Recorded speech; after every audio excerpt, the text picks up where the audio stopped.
केंद्र सरकार में मेरे साथी मंत्री अश्विनी वैष्णव जी, उत्तर प्रदेश की राज्यपाल आनंदीबेन पटेल, तमिलनाडु के गवर्नर आर.एन. रवि, कर्नाटक के गवर्नर थावरचंद गहलोत, यूपी के मुख्यमंत्री योगी आदित्यनाथ, केंद्रीय मंत्रिमंडल के मेरे अन्य साथी, राज्यों के डिप्टी सीएम, मंत्रीगण, सांसदगण, देश के अलग अलग हिस्सों से जुड़े अन्य जनप्रतिनिधिगण, देवी और सज्जनों, आज उत्तर से दक्षिण तक देश की विकास यात्रा में एक और अध्याय जुड़ रहा है। आज से मदुरई बेंगलुरु, चेन्नई नागरकोइल और मेरठ लखनऊ के बीच वंदे भारत ट्रेनों की सेवा शुरू हो रही है। वंदे भारत ट्रेनों का ये विस्तार, ये आधुनिकता, ये रफ्तार हमारा देश विकसित भारत के लक्ष्य की ओर कदम दर कदम बढ़ रहा है। आज जो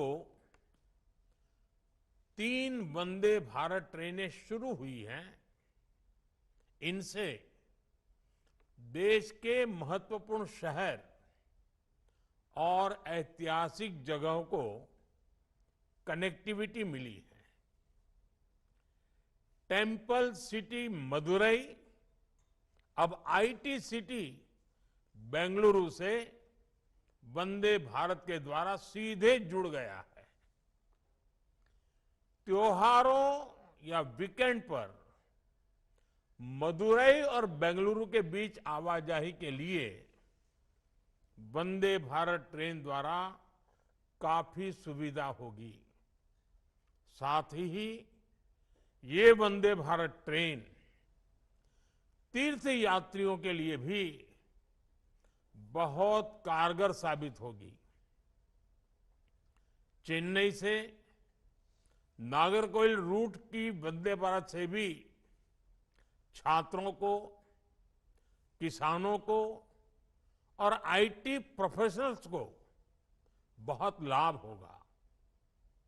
जिन जगहों तक वंदे भारत एक्सप्रेस की सुविधा पहुंच रही है, वहां पर्यटकों की संख्या बढ़ रही है। पर्यटकों की संख्या बढ़ने का मतलब है वहां कारोबारियों, दुकानदारों की आय में बढ़ोतरी हो रही है। हमारे यहां रोजगार के नए अवसर भी तैयार हो रहे हैं। इन ट्रेनों के लिए देशवासियों को मैं बहुत बहुत बधाई देता हूं।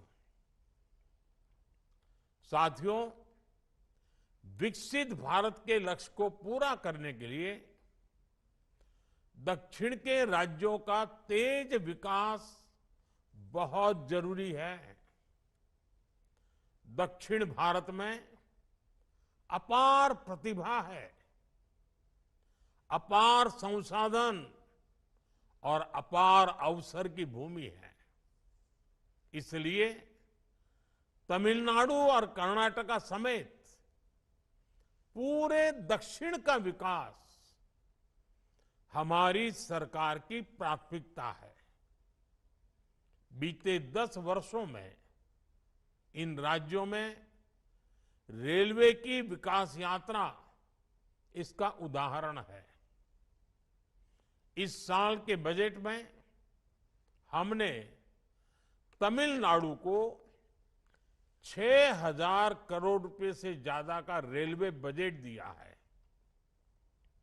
ये बजट 2014 की तुलना में 7 टाइम 7 गुना से अधिक है। तमिलनाडु में 6 वंदे भारत ट्रेन पहले से ही चल रही है। इन 2 ट्रेन के साथ ये संख्या अब 8 हो जाएगी। इसी तरह कर्नाटका के लिए भी इस बार 7,000 करोड़ से ज्यादा का बजट आवंटित हुआ है। ये बजट भी 2014 की तुलना में 9 टाइम 9 गुना अधिक है। आज वंदे भारत ट्रेनों की 8 जोड़ियां पूरे कर्नाटका को जोड़ रही हैं। साथियों, पहले के मुकाबले कई गुना ज्यादा बजट ने तमिलनाडु, कर्नाटका समेत दक्षिण भारत के राज्यों में रेल यातायात को और मजबूत किया है। इन राज्यों में रेलवे ट्रैक्स बेहतर हो रहे हैं। रेलवे ट्रैक का इलेक्ट्रिफिकेशन हो रहा है। अनेकों रेलवे स्टेशनों का आधुनिकीकरण हो रहा है। इससे लोगों की ईज ऑफ लिविंग भी बढ़ी है और ईज ऑफ डूइंग बिजनेस में भी मदद मिली है।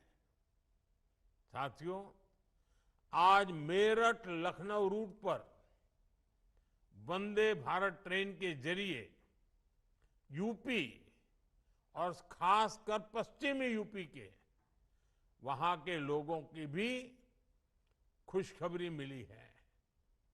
मेरठ और पश्चिमी यूपी क्रांति की धरती है। आज ये क्षेत्र विकास की नई क्रांति का साक्षी बन रहा है।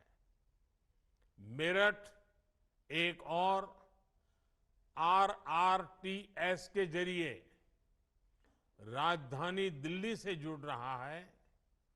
दूसरी ओर इस वंदे भारत से प्रदेश की राजधानी लखनऊ की दूरी भी कम हो गई है। आधुनिक ट्रेनें, एक्सप्रेस वेज का नेटवर्क, हवाई सेवाओं का विस्तार, पीएम गति शक्ति का विजन कैसे देश के इंफ्रास्ट्रक्चर को बदलेगा, एनसीआर इसका उदाहरण बन रहा है। साथियों, वंदे भारत आधुनिक होती भारतीय रेलवे का नया चेहरा है। आज हर शहर में, हर रूट पर वंदे भारत की मांग है। हाई स्पीड ट्रेनों के आने से लोगों में अपने व्यापार और रोजगार को, अपने सपनों को विस्तार देने का भरोसा जगता है। आज देश भर में 102 वंदे भारत रेलवे सेवाएं संचालित हो रही हैं। अब तक 3 करोड़ से ज्यादा लोग इन ट्रेनों से यात्रा कर चुके हैं। ये संख्या वंदे भारत ट्रेनों की सफलता का सबूत तो है ही, ये आकांक्षी भारत की आकांक्षाओं और सपनों का प्रतीक भी है। साथियों, आधुनिक रेल इंफ्रास्ट्रक्चर विकसित भारत के विजन का एक मजबूत स्तंभ है। रेलवे लाइनों का दोहरीकरण हो, रेलवे लाइनों का इलेक्ट्रिफिकेशन हो, नई ट्रेनों को चलाना हो, नए रूट्स का निर्माण हो, इन सभी पर तेजी से काम हो रहा है। इस साल के बजट में 2.5 लाख करोड़ रुपए से ज्यादा बजट रेलवे को दिया गया है। हम भारतीय रेल को उसकी पुरानी छवि से निकालने के लिए उसे हाईटेक सेवाओं से जोड़ रहे हैं। आज वंदे भारत के साथ साथ अमृत भारत ट्रेनों का भी विस्तार हो रहा है। बहुत जल्द वंदे भारत का स्लीपर वर्जन भी आने वाला है। महानगरों में लोगों को उनकी सुविधा के लिए नमो भारत ट्रेन चलाई जा रही है और शहरों के भीतर ट्रैफिक समस्या से निजात के लिए जल्द ही वंदे मेट्रो भी शुरू होने जा रही है। साथियों, हमारे शहरों की पहचान उसके रेलवे स्टेशनों से होती रही है। अमृत भारत स्टेशन योजना से स्टेशन भी संवर रहे, शहरों को नई पहचान भी मिल रही है। आज देश के 1300 से ज्यादा रेलवे स्टेशनों को रिनोवेट किया जा रहा है। आज देश में जगह जगह एयरपोर्ट की तरह ही रेलवे स्टेशन भी बन रहे हैं। छोटे से छोटे स्टेशनों को भी अत्याधुनिक सुविधाओं से जोड़ा जा रहा है। इससे ईज ऑफ ट्रैवल भी बढ़ रहा है। साथियों, जब रेलवेज, रोडवेज, वाटरवेज जैसे कनेक्टिविटी के इंफ्रास्ट्रक्चर सशक्त होते हैं तो देश सशक्त होता है। इससे देश के सामान्य नागरिक को लाभ होता है, देश के गरीब और मध्यम वर्ग को लाभ होता है। आज देश देख रहा है कि जैसे जैसे भारत में आधुनिक इंफ्रास्ट्रक्चर का निर्माण हो रहा है, गरीबों और मध्यम वर्ग सशक्त हो रहा है, उनके लिए रोजगार के अवसर उपलब्ध हो रहे हैं। इंफ्रास्ट्रक्चर के विस्तार से गांवों में भी नए अवसर पहुंचने लगे हैं। सस्ते डेटा और डिजिटल इंफ्रास्ट्रक्चर की वजह से भी गांव में नई संभावनाएं बन रही है। जब अस्पताल, शौचालय और रिकॉर्ड संख्या में पक्के मकानों का निर्माण होता है तो सबसे गरीब को भी देश के विकास का लाभ मिलता है। जब कॉलेज, यूनिवर्सिटी और इंडस्ट्री जैसे इंफ्रास्ट्रक्चर बढ़ते हैं तो इससे नौजवानों की प्रगति की संभावना भी बढ़ती है। ऐसे ही अनेक प्रयासों के कारण बीते 10 वर्षों में 25 करोड़ लोग गरीबी से बाहर आ सके हैं।